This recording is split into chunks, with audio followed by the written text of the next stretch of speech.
ಒಂದು phone ಕಾಲ್ನಿಂದ big boss ಬಾಗಿಲು ತೆಗೆಸಿದ ಕಿಚ್ಚ ಸುದೀಪ್. ಹೌದು, ಬಿಗ್ ಬಾಸ್ ಕನ್ನಡ ಶೋ ಮತ್ತೆ ಪ್ರಾರಂಭವಾಗಿದೆ. ಈಗಲ್ಟನ್ ರೆಸಾರ್ಟ್ನಲ್ಲಿದ್ದ ಎಲ್ಲಾ ಸ್ಪರ್ಧಿಗಳನ್ನು ಮತ್ತೆ ಬಿಗ್ ಬಾಸ್ ಮನೆಗೆ ಕರೆತರಲಾಗಿದೆ. ಜಾಲಿವುಡ್ ಸ್ಟುಡಿಯೋಸ್ನ ಇತರ ಎಲ್ಲಾ ಚಟುವಟಿಕೆಗಳು ಈಗಲೂ ಬಂದಾಗಿವೆ. ಆದರೆ ಬಿಗ್ ಬಾಸ್ ಶೋಗೆ ಮಾತ್ರವೇ ಪ್ರತ್ಯೇಕವಾಗಿ ಅವಕಾಶ ನೀಡಲಾಗಿದೆ. ಹೀಗೆ ಪ್ರತ್ಯೇಕ ಅವಕಾಶ ಸಿಗುವ ಹಿಂದೆ ನಟ ಬಿಗ್ ಬಾಸ್ ನಿರೂಪಕ ಕಿಚ್ಚ ಸುದೀಪ್ ಅವರ ಶ್ರಮವಿದೆ. ಸುದೀಪ್ ಅವರು ಮಾಡಿದ ಕರೆಗಳಿಂದ ಪ್ರಯತ್ನಗಳಿಂದಲೇ ಬಿಗ್ ಬಾಸ್ ಶೋಗೆ ಅವಕಾಶ ಸಿಕ್ಕಿದೆ ಎನ್ನಲಾಗುತ್ತಿದೆ.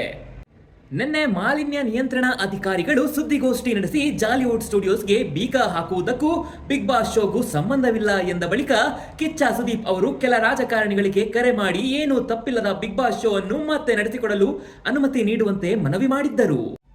ಅವರೇ ಹೇಳಿರುವಂತೆ ಉಪಮುಖ್ಯಮಂತ್ರಿ ಡಿ.ಕೆ. ಶಿವಕುಮಾರ್ ಅವರಿಗೆ ಕರೆ ಮಾಡಿ ಮನವಿ ಮಾಡಿದ್ದರಂತೆ. ಸುದೀಪ್ ಅವರ ಈ ಕಾರ್ಯದಲ್ಲಿ ನಲಪಾಡ್ ಸಹ ಸಹಾಯ ಮಾಡಿದ್ದಾಗಿ ಅವರೇ ಹೇಳಿಕೊಂಡಿದ್ದಾರೆ.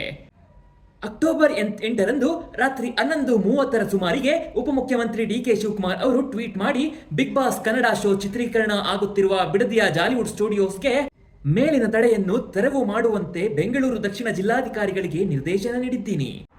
ಪರಿಸರ ನೈರ್ಮಲ್ಯ ಕಾಪಾಡುವುದು ಪ್ರಮುಖ ಆದ್ಯತೆಯಾಗಿ ಉಳಿದಿದ್ದರೂ ಕರ್ನಾಟಕ ರಾಜ್ಯ ಮಾಲಿನ್ಯ ನಿಯಂತ್ರಣ ಮಂಡಳಿಯು ನಿಗದಿಪಡಿಸಿದ ಮಾನದಂಡಗಳಿಗೆ ಅನುಗುಣವಾಗಿ ಉಲ್ಲಂಘನೆಗಳನ್ನು ಪರಿಹರಿಸಲು ಸ್ಟುಡಿಯೋಸ್ಗೆ ಸಮಯ ನೀಡಲಾಗುವುದು. ಕನ್ನಡ ಮನರಂಜನಾ ಉದ್ಯಮವನ್ನು ಬೆಂಬಲಿಸಲು ನಾನು ಬದ್ಧನಾಗಿರುತ್ತೇನೆ. ಜೊತೆಗೆ ಪರಿಸರ ಸಂರಕ್ಷಣೆಯ ಬಗ್ಗೆ ನಮ್ಮ ಜವಾಬ್ದಾರಿಯನ್ನು ಎತ್ತಿ ಹಿಡಿಯುತ್ತೇನೆ ಎಂದಿದ್ದರು. ಡಿಸಿಎಂ ಅವರ ಈ ಟ್ವೀಟ್ಗೆ ಪ್ರತಿಕ್ರಿಯೆ ನೀಡಿರುವ ಕಿಚ್ಚ ಸುದೀಪ್, ಅಗತ್ಯ ಸಮಯದಲ್ಲಿ ಅಗತ್ಯ ನಿಲುವು ನೀಡಿದ ಡಿಸಿಎಂ ಡಿ.ಕೆ. ಶಿವಕುಮಾರ್ ಅವರಿಗೆ ಧನ್ಯವಾದಗಳು. ಹಾಗೆಯೇ ಜಾಲಿವುಡ್ ಸ್ಟುಡಿಯೋಸ್ನಲ್ಲಿ ಆಗಿರುವ ಸಮಸ್ಯೆಗೂ ಬಿಗ್ ಬಾಸ್ ಕನ್ನಡಕ್ಕೂ ಸಂಬಂಧವಿಲ್ಲ. ಬಿಗ್ ಬಾಸ್ ಕನ್ನಡ ಶೋನಿಂದ ಯಾವುದೇ ತಪ್ಪು ಆಗಿಲ್ಲವೆಂದು ಗುರುತಿಸಿದ ಅಧಿಕಾರಿಗಳಿಗೂ ಧನ್ಯವಾದಗಳು.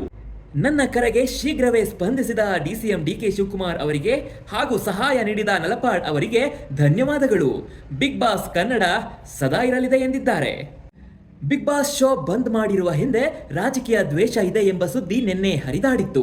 ಬಿಗ್ ಬಾಸ್ ಈ ಹಿಂದೆ ಬಿಜೆಪಿ ಪರ ನಿಂತಿದ್ದು ಸಹ ಬಿಗ್ ಬಾಸ್ ಕನ್ನಡ ಶೋ ಬಂದ್ ಆಗಲು ಪರೋಕ್ಷ ಕಾರಣವಾಗಿದೆ ಎಂಬ ಚರ್ಚೆ ನಡೆದಿತ್ತು. ಆದರೆ ಇದೀಗ ಸುದೀಪ್ ಅವರ ಮನವಿಗೆ ಶೀಘ್ರವಾಗಿ ಸ್ಪಂದಿಸಿರುವ ಡಿಸಿಎಂ ರಾಜಕೀಯ ದ್ವೇಷದ ಆರೋಪಗಳೆಲ್ಲ ಸುಳ್ಳೆಂದು ಸಾಬೀತು ಮಾಡಿದ್ದಾರೆ. ಇಂದಿನಿಂದ ಮತ್ತೆ ಬಿಗ್ ಬಾಸ್ ಶೋ ಪ್ರಾರಂಭ ಆಗಲಿದೆ. ವೀಕ್ಷಕರೇ, ನನ್ನ ಈ ವಿಡಿಯೋ ನಿಮಗೆ ಇಷ್ಟ ಆಯಿತು ಅಂತ ನಾನು ಭಾವಿಸ್ತೇನೆ. ಇಷ್ಟ ಆದರೆ ಲೈಕ್ ಮಾಡಿ, ಹಾಗೆ ಶೇರ್ ಮಾಡಿ ಮತ್ತು ತಪ್ಪದೆ ನನ್ನ ಯೂಟ್ಯೂಬ್ ಚಾನಲನ್ನು ಸಬ್ಸ್ಕ್ರೈಬ್ ಮಾಡಿ.